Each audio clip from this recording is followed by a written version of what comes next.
সাপটি মনে হচ্ছে আমাদের পুকুরে বাসা বানিয়ে ফেলেছে। গুড মর্নিং ফ্রেন্ডস, তোমরা সবাই কেমন আছো? আজ প্রায় সকাল 10টা নাগাদ একজনে কল করে একটি চেয়ার অর্ডার করে এবং কাস্টমারের ডিমান্ড ছিল নর্মাল চেয়ার অনুযায়ী এই চেয়ারটি একটু বড় সাইজের হবে, কারণ বৌভাতের দিন কনেকে নাকি এই চেয়ারটির মধ্যে বসানো হবে। তাই এটির লুক একটু সিংহাসন টাইপ হবে। তাই কাস্টমারের ডিমান্ড অনুযায়ী বাবা বেডগুলোকে মাপ মতো কেটে বেন্ড করে স্ট্রাকচার করে নেয়। এরপর একটি বেডকে গোল গোল ঘুরিয়ে গদিতে মেরে গদিটি কমপ্লিট করে নিল। যেহেতু এই চেয়ারটি একটু আলাদা হবে, তাই বুনাই করার সময় সামনের দিকে একটু ডিজাইন করে নিলাম।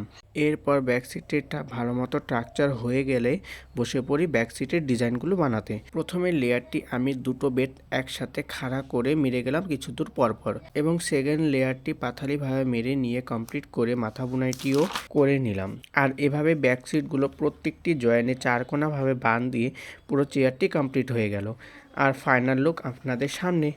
কেমন লেগেছে অবশ্যই কমেন্টে জানাবেন। দেখা হচ্ছে পরে একটি ভিডিওতে।